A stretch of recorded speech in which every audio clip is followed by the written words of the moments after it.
Police checking के दौरान उसे अब गाड़ी से घसीट कर रोड में लाके पटक के मार देते हैं। आपको लगता है पूरा सिस्टम यहाँ खराब कर बिल्कुल बिल्कुल, सिस्टम पर, ब्यूरोक्रेट्स पर सरकार का कोई नियंत्रण नहीं है। उसी का उदाहरण देवघर की ये घटना। मैं उस जहाँ तक उम्मीद की बात है, उम्मीद तो बहुत सारी है, लेकिन अब बजट प्रस्तुत होने के बाद ही पता चलेगा कि सरकार कितना गंभीर है झारखंड वासियों के लिए। ये बजट प्रस्तुत के बाद ही पता चलेगा। जयराम जी, पहला बजट आपका एक का विधायक के तौर पे क्या उम्मीद है इस सरकार के बजट से, और आप लोगों को क्या लगता है फोकस कहाँ होना? देखिए, एक युवा विधायक होने के नाते हमारी तो उम्मीद होगी कि इस राज्य में रोजगार के सृजन के साधन ज़्यादा हों।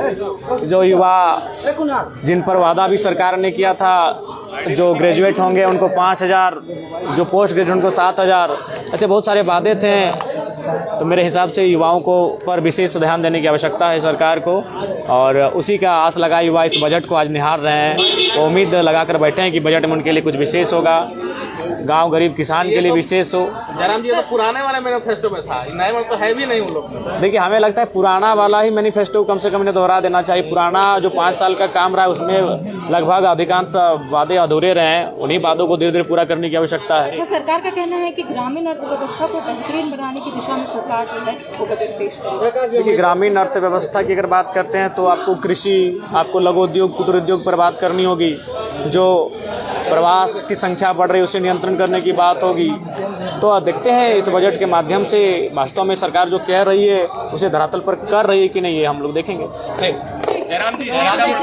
देवघर में एक महिला की मौत हो गई है। देखिए, मैंने आपको शुरू में ही कहा था, तो बहुत सारे लोगों ने मेरा उस बयान को विवादित बता दिया कि आपने सदन में कह दिया उगाही का महीना।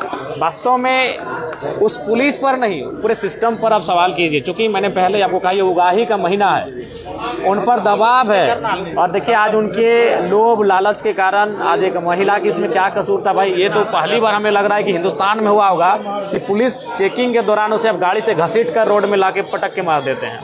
आपको लगता है पूरा सिस्टम यहाँ खराब कर बिल्कुल बिल्कुल, सिस्टम पर, ब्यूरोक्रेट्स पर सरकार का कोई नियंत्रण नहीं है। उसी का उदाहरण देवघर की ये घटना। मैं उस महिला के लिए संवेदना, श्रद्धांजलि व्यक्त करता हूं। उसके परिवार को सरकार मुआवजा दे, मैं ये मांग करता हूं, और जिन के माध्यम से ये कृत्य हुआ, कुकृत्य, उन पर कार्रवाई हो, मैं ये भी मांग करता हूं। रहेगा मैडम? खास रहेगा, निश्चित रूप से खास रहेगा।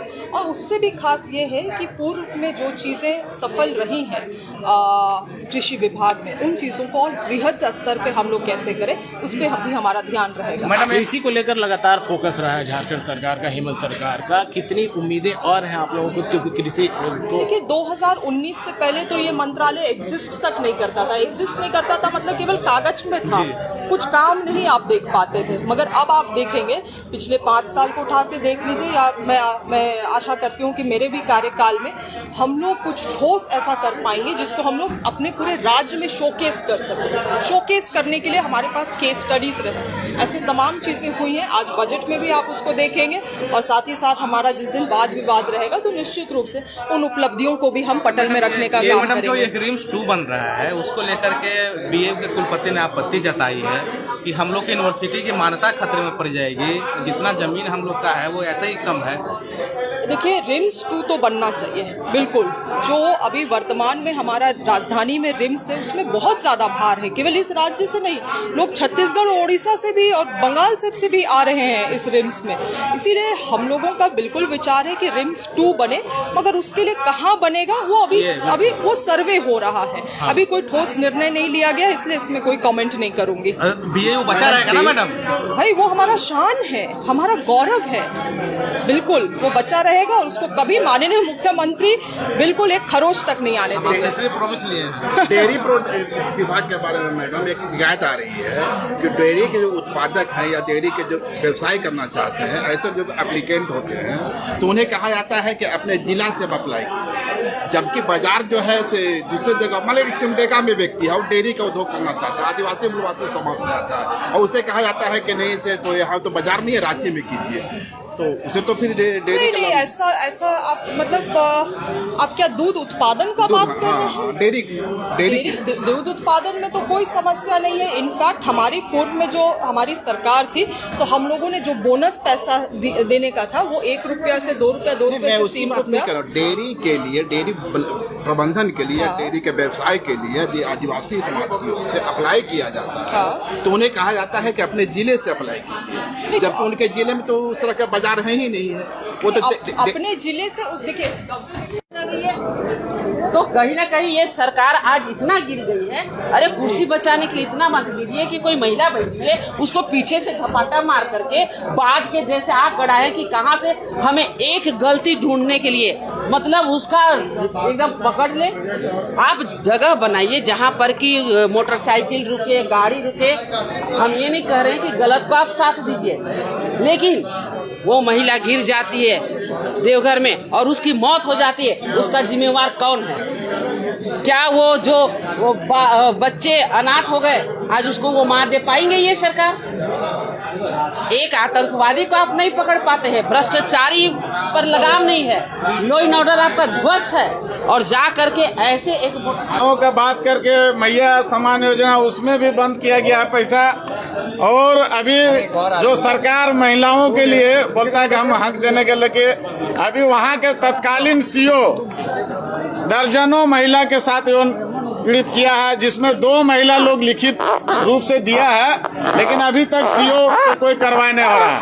और चतरा में इससे पहले सीओ था, उसका वीडियो भी चल रहा है, एक महिला से 4 लाख रुपया मोटेशन के लिए लिया था।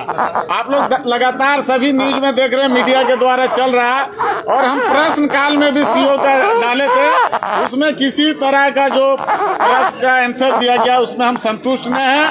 और लिखा हुआ कि चतरा डीसी द्वारा पे कार्रवाई का किया गया था, लेकिन अभी तक कार्रवाई किया है तो किस तरह से वो नौकरी कर रहा है। और करोड़ों रुपया, अरबों रुपया वहाँ पे 4 लेन बन रहा है आपका बगोदर से लेकर हजारीबाग। जमीन में जाकर उन लोग को चेक पहले लेके काम कर रहा है, इसलिए सीओ को तत्काल बर्खास्त किया जाए, सीओ को बर्खास्त किया जाए।